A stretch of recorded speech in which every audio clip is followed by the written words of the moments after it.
सो hi everyone, कैसे हो आप सब। आपका हिस्ट्री सिविक्स का पेपर होने वाला है 6 मार्च को।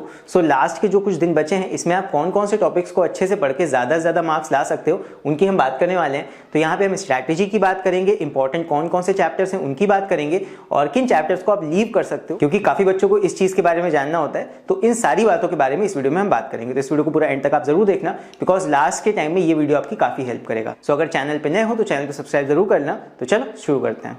हिस्ट्री सिविक्स के पेपर में इस बार नया क्या है? आप सबको पता होगा इस बार आपके 16 मार्क्स के एमसीक्यू नए हैं। 2022 सेमेस्टर 2 में भी एमसीक्यूज थे, बट वहां पे सिर्फ 10 मार्क्स के एमसीक्यू थे। इस बार एमसीक्यू की मात्रा बढ़ गई है और 16 मार्क्स के एमसीक्यू आपके होंगे पार्ट 1 में, राइट, जिसमें आपके सारे चैप्टर्स के एमसीक्यू होंगे। एंड यहाँ पे ये है आपका पेपर पैटर्न। अब पेपर पैटर्न पहले समझते हैं, फिर मैं आपको बताऊंगा यहाँ पे कौन कौन से चैप्टर्स आप छोड़ के भी जा सकते हो। देखो, पूरे पेपर में आपके दो पार्ट्स होते हैं, एक पार्ट 1 एंड पार्ट 2। पार्ट 1 में दो आपके क्वेश्चंस होंगे, एक होगा क्वेश्चन 1 यानी कि एमसीक्यू के ऊपर बेस्ड, एंड एक होगा क्वेश्चन 2। इसमें आपके दो मार्क्स के क्वेश्चंस होंगे, यानी कि 7 क्वेश्चंस होंगे जो कि 14 मार्क्स बनाएंगे। तो 14 और प्लस एमसीक्यू आपके 16 मार्क्स के 16 एमसीक्यूज।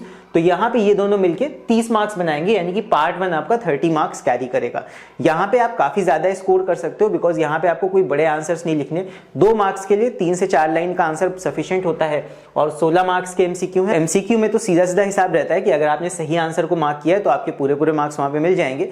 इसमें भी आप पूरे मार्क्स स्कोर कर सकते हो अगर आपने सारे चैप्टर्स को डीप में पढ़ा है। तो डीप में पढ़ने का मतलब ये नहीं कि आपने बैठ कर रट्टा लगाया, बट हाँ, चैप्टर्स को अगर अच्छे से समझा है तो एमसीक्यूज आप आसानी से कर पाओगे। फिर इसके बाद आते हैं पार्ट 2 पे।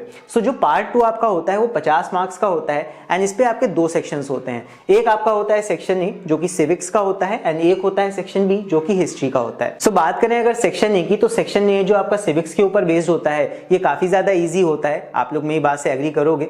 तो सिविक्स में क्योंकि कम नंबर ऑफ चैप्टर्स हैं, यहाँ पे हमें कम पढ़ना होता है, तो कई बच्चों के लिए ये इजी हो जाता है। अगर मेरी राय भी लोगे तो सिविक्स कई मामलों में इजी होता है एज कंपेयर टू हिस्ट्री। पहली बात तो नंबर ऑफ चैप्टर्स कम हो जाते हैं, यहाँ हमें कम भी चीजें पढ़नी होती हैं। तो सिविक्स में देखो 3 क्वेश्चंस आते हैं, मतलब सेक्शन ए में 3 क्वेश्चंस होंगे जिसमें से आपको कोई 2 करने होंगे। 10-10 मार्क्स के क्वेश्चन होते हैं, 2 क्वेश्चन कर लोगे आपके 20 मार्क्स यहाँ पे बन जाएंगे, राइट, समझ में आया। अब यहाँ पे क्या होता है, देखो 3 क्वेश्चंस हैं और 3 चैप्टर्स हैं, तो सीधी सी बात है हर एक क्वेश्चन एक पर्टिकुलर चैप्टर पे होता है। जैसे ज्योग्राफी में होता था उसी तरह यहाँ पे भी हर एक क्वेश्चन एक इंडिविजुअल चैप्टर का होता है। करने तुमको 2 हैं 3 में से, तो यहाँ पे तुम्हारे पास एक ऑप्शन है 3 में से कोई से 2 चैप्टर पढ़ के चले जाओ, तो 2 चैप्टर में ही तुम्हारा काम हो जाएगा, ठीक है। एक चैप्टर जो भी तुम्हें लगे टफ है, पूरी तरह छोड़ने की बात नहीं कर रहा हूं, बिकॉज एमसीक्यू के लिए तुम्हें हल्का फुल्का सब चैप्टर्स को पढ़ना ही पड़ेगा, लेकिन लॉन्ग आंसर्स के रिस्पेक्ट में, लॉन्ग आंसर्स में तुम्हें याद बहुत ज्यादा चीजें करनी पड़ती हैं, तो उसके लिए किसी एक चैप्टर को तुम आराम दे सकते हो। एक चैप्टर से बाय बाय बोल दो, बाकी के 2 चैप्टर्स को अच्छे से लॉन्ग आंसर के लिए तैयार कर लो। तो आई होप सिविक्स का पोर्शन समझ में आ गया होगा। अभी मैं इसमें बताऊंगा कि इन सब में से भी कौन से टॉपिक्स पे तुमको ज्यादा ध्यान देना चाहिए, जैसे कि यूनियन लेजिस्लेचर में लोकसभा राज्यसभा, इसमें से क्या पढ़ो। फिर उसके बाद यूनियन एग्जीक्यूटिव में prime minister, president, vice president, council या कैबिनेट क्या पढ़ना है।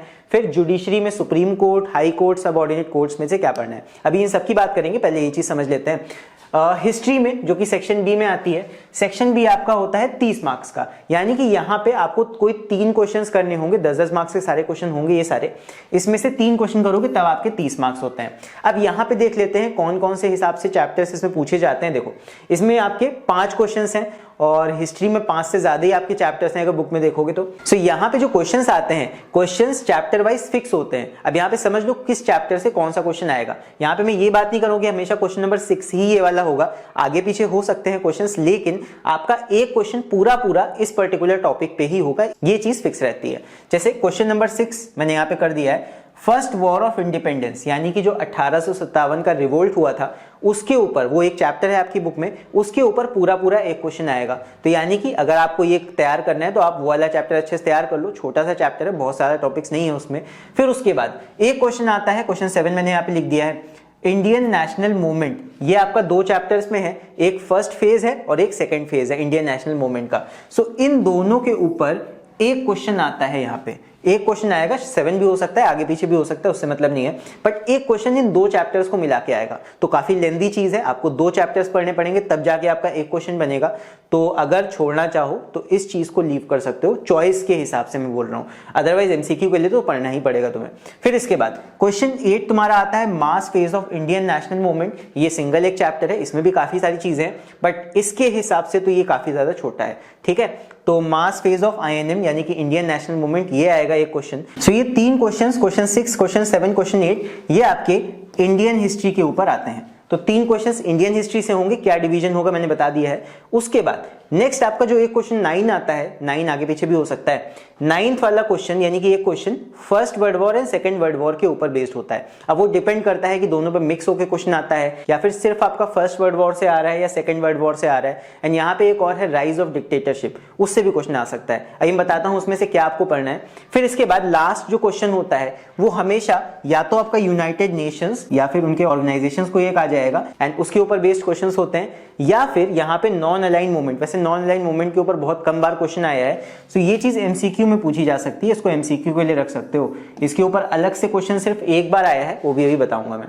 सो ये सारे आपके डिविजन्स हैं क्वेश्चन वाइज। सो यहाँ पे मेरा ओपिनियन क्या रहेगा कि अगर आपको लीव करना है, लॉन्ग आंसर्स आपको कम पढ़ने हैं, तो आप यहां से Indian national movement first phase second phase long answer के रिस्पेक्ट में आप उसको याद करना छोड़ दो। हाँ, उसके मेन पॉइंट्स देख लो ताकि आप वहां पे एमसीक्यूज को अटेम्प्ट कर पाओ। फिर उसके बाद मास फेज ऑफ आईएनएम, ये भी चाहो तो छोड़ सकते हो। यहाँ पे फर्स्ट वॉर ऑफ इंडिपेंडेंस काफी ज्यादा इजी पड़ेगा। फिर उसके बाद first and second world war, आपकी वर्ल्ड हिस्ट्री जो है इसको देख सकते हो। फिर आपका यूनाइटेड नेशंस एंड उसके ऑर्गेनाइजेशंस, उसके बारे में देख सकते हो। तो लॉन्ग आंसर के लिए खासकर इन पे फोकस कर लेना, बाकी पढ़ना तो तुम्हें देखो सारा ही है। एमसीक्यू की वजह से अब तुम कोई भी चैप्टर पूरी तरह से छोड़ के नहीं जा सकते हो, सीधी सी बात है। सो यहाँ पे यही है तुम्हारा मार्क्स का डिवीजन। सो देख लो इसको एंड चाहो तो स्क्रीनशॉट भी ले लो, तुम्हारे काम आएगा।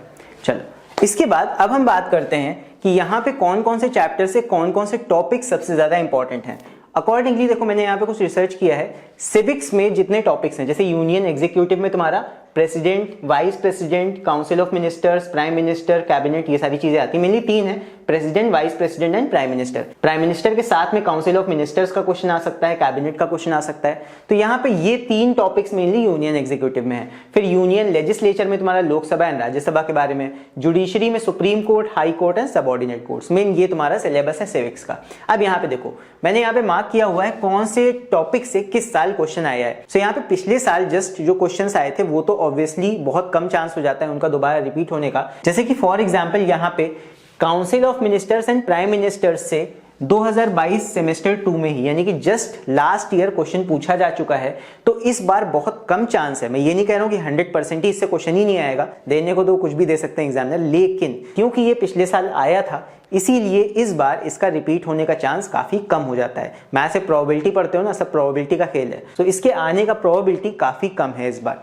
फिर उसी तरह ये आपका क्वेश्चन सुप्रीम कोर्ट से, जो आपका जुडिशरी का क्वेश्चन एक आता ही आता है, उसमें सुप्रीम कोर्ट से एक बार क्वेश्चन आ चुका है 2022 सेमेस्टर 2 में, एंड 2020 में भी इसका क्वेश्चन आया था एंड 2018 में, यानी कि बहुत जल्दी जल्दी ये क्वेश्चन आ चुका है सुप्रीम कोर्ट से। तो इस बार इसका भी आने का चांस काफी कम है, मैं कहूंगा बहुत कम है, बिकॉज 2022 के सेमेस्टर 2 में और उसके पहले जो आपका पेपर हुआ था 2020 में, बिकॉज 21 में तो हुआ ही नहीं है। सो यहाँ पे इसका बहुत कम चांस हो जाएगा लॉन्ग आंसर आने का। ज्यादा चांस है सबऑर्डिनेट कोर्ट से आ जाए या फिर हाई कोर्ट से आ जाए। हाई कोर्ट भी बहुत पहले 2019 में आया था इसका क्वेश्चन, तो ये दोनों इंपॉर्टेंट हैं, तो इन दोनों को थोड़ा ज्यादा ध्यान से पढ़ना। बाकी सुप्रीम कोर्ट के बारे में हल्का फुल्का पढ़ लेना, हो सकता है एमसीक्यू में काम आ जाए। फिर उसके बाद अगर बात करें यूनियन लेजिस्लेचर की, अगर ये चैप्टर तुम पढ़ के जा रहे हो तो यहाँ पे हमेशा से रिकॉर्ड रहा है कि मिक्स टाइप ही क्वेश्चन आता है, अकेले किसी एक पे नहीं आता है क्वेश्चन। 2018 में भी मिक्स क्वेश्चन आया है, 19 में भी मिक्स क्वेश्चन आया है, 20 में भी मिक्स क्वेश्चन आया है, और लास्ट ईयर इस पे बेस्ड क्वेश्चन आया ही नहीं था, बिकॉज पिछली बार का पैटर्न अलग था, आपके सिर्फ 2 ही क्वेश्चन थे। सो इसीलिए इस बार इन दोनों के ऊपर मिक्स टाइप क्वेश्चन आएगा ही आएगा, तो ऑब्वियसली इसको पढ़ के आप जा सकते हो अगर ये चैप्टर आप पढ़ोगे तो। फिर इसके बाद यहाँ पे बात करें यूनियन एग्जीक्यूटिव की, तो यहाँ पे देख लो ये वाला तो मैंने बता दिया, prime minister and council of ministers के आने का चांस काफी कम है। तो यहाँ पे प्रेसिडेंट एंड वाइस प्रेसिडेंट वाला पार्ट ज्यादा अच्छे से पढ़ के जाना, हो सकता है इस पे तुमको क्वेश्चन देखने को वहां पे मिल जाए। और बाकी कैबिनेट पे भी आ सकता है, बिकॉज कैबिनेट भी 2019 में पूछा गया था क्या होता है। तो mainly focus president and vice president पे ज्यादा रख सकते हो। बाकी मैं ये नहीं कहूंगा कि प्राइम मिनिस्टर वाला पार्ट एकदम ही छोड़ देना, थोड़ा बहुत फिर भी पढ़ लेना। सो ये है आपका सिविक्स में जो मेन इंपॉर्टेंट चीजें हैं उसके बारे में। इसका भी चाहो तो स्क्रीनशॉट ले लो, तुम्हारे काम आएगा। सो इसके बाद अब तुम्हारे मन में सवाल आ रहा होगा कि हिस्ट्री में हम क्या पढ़ें। सो हिस्ट्री का मैं नहीं बताऊंगा, देखो हिस्ट्री में बहुत सारे टॉपिक्स होते हैं, तो वहां पे ये बता पाना कि क्या पूछा जा सकता है क्या नहीं पूछा जा सकता है वो थोड़ा ट्रिकी है। तो मैंने तुम्हें बता दिया है कौन कौन से चैप्टर्स तुम्हें पढ़ने हैं हिस्ट्री में, लेकिन मैं थोड़ी सी हेल्प करूंगा हिस्ट्री में।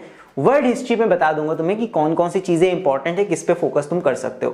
देखो वर्ड हिस्ट्री के ऊपर बेस्ड एक क्वेश्चन आते ही आता है सेक्शन बी में। सो यहाँ पे वर्ड हिस्ट्री में रिकॉर्ड क्या रहा है, फर्स्ट वर्ल्ड वॉर से क्वेश्चन आया था 2022 सेम 2 में, यानी कि लास्ट ईयर।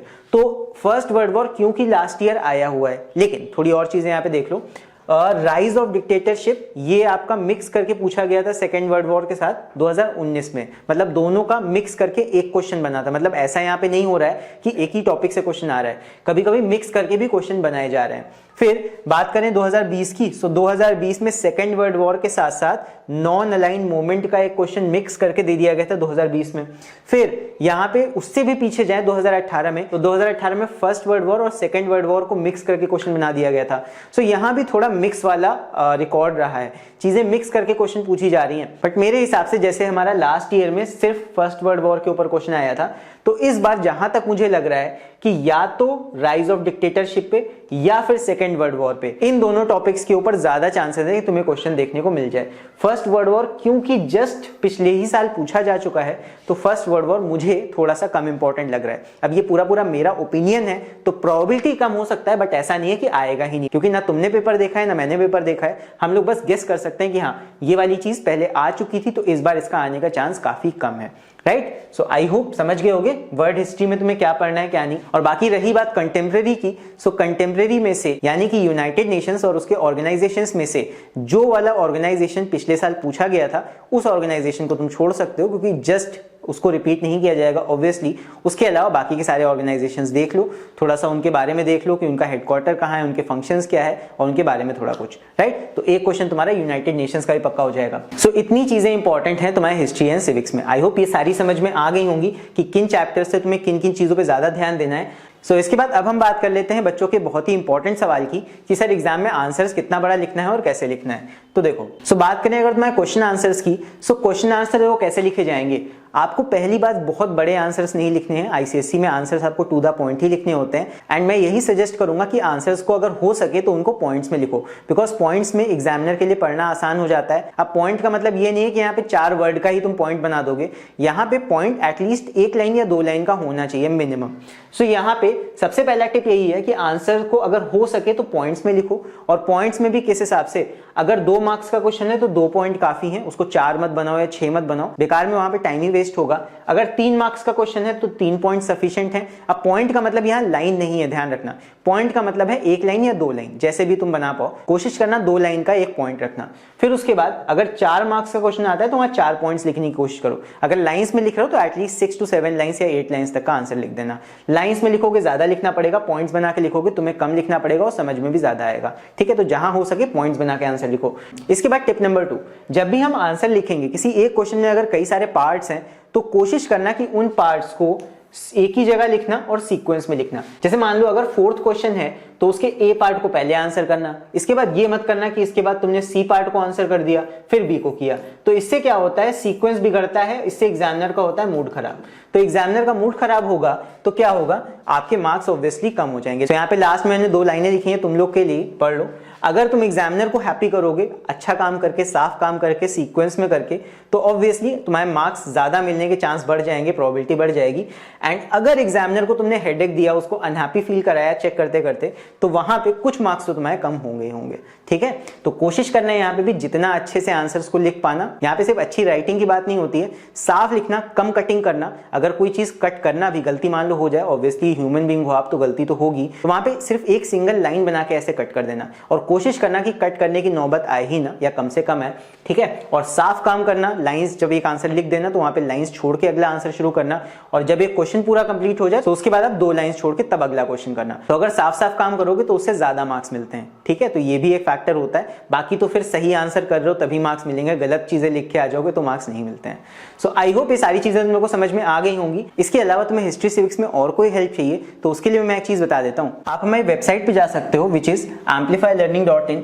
amplifylearning.in पे मैंने अभी एक कोर्स डाला है तुम लोग के लिए जो कि एकदम फ्री है। कोर्सेज पे जाना है यहाँ पे, फिर क्लास 10 में जाना, फिर क्लास 10 में जाओगे तो यहाँ पे सोशल स्टडीज में आपको यहाँ पे हिस्ट्री सिविक्स का कोर्स मिल जाएगा। इसको जैसे ही क्लिक करोगे तो ये कोर्स एकदम फ्री है, इसको बस आप यहाँ पे क्लिक करके एनरोल कर सकते हो। बस उसके लिए आपको एक बार साइन अप करना पड़ेगा एंड एनरोल करने के बाद में यहाँ पे आपका माई कोर्सेज लिख के आ जाता है। माई कोर्सेज पे जैसे ही आप क्लिक करोगे उसके अंदर जाके आप इस कोर्स को पूरा देख सकते हो। इस कोर्स का फायदा ये है, इसे मैंने हैंड रिटन नोट्स एंड साथ साथ टाइप नोट्स भी प्रोवाइड कर दिए हैं। यहाँ पे आप स्पेसिमेन पेपर देख सकते हो एंड सबसे इंपॉर्टेंट चीज, अगर आपको एमसीक्यू प्रैक्टिस करने हैं तो यहाँ पे एमसीक्यू एक्सरसाइजेस भी प्रैक्टिस कर सकते हो। फिलहाल के लिए इसमें एक एक्सरसाइज मैंने डाल दी है, कल तक मैं और भी एक्सरसाइजेस इसमें डाल दूंगा। तो एमसीक्यू प्रैक्टिस करना है तो इस कोर्स को आप जरूर से जाके देख सकते हो। आप मैं एम्पलीफाई लर्निंग ऐप को भी डाउनलोड कर सकते हो, उसके अंदर भी आप इस कोर्स को एनरोल करके सारी चीजों को देख सकते हो और एमसीक्यू भी वहां पे सॉल्व कर सकते हो। सो आई होप तुम लोग को ये वीडियो इन्फॉर्मेटिव लगा होगा। सो अगर वीडियो अच्छा लगा हो तो वीडियो को लाइक जरूर करना। बाकी अगर इस वीडियो से रिलेटेड कोई राय हो तो वो भी तुम मुझे नीचे कमेंट्स में लिख के बता सकते हो। इसके अलावा किसी और टॉपिक में कोई दिक्कत है या फिर किसी और टॉपिक के ऊपर कोई वीडियो चाहते हो तो वो भी मुझे नीचे कमेंट्स में लिख के बता सकते हो। एंड इसके अलावा अगर तुम्हें कोई सवाल करना है तो मैं तुम्हें इंस्टाग्राम पे मिल जाऊंगा, उसका भी आईडी तुम्हें यहाँ नीचे दिखाई दे रहा होगा। सो इसी के साथ तुम लोग अपनी तैयारी करते रहो एग्जाम के लिए और हम लोग मिलते हैं फिर नेक्स्ट वीडियो में।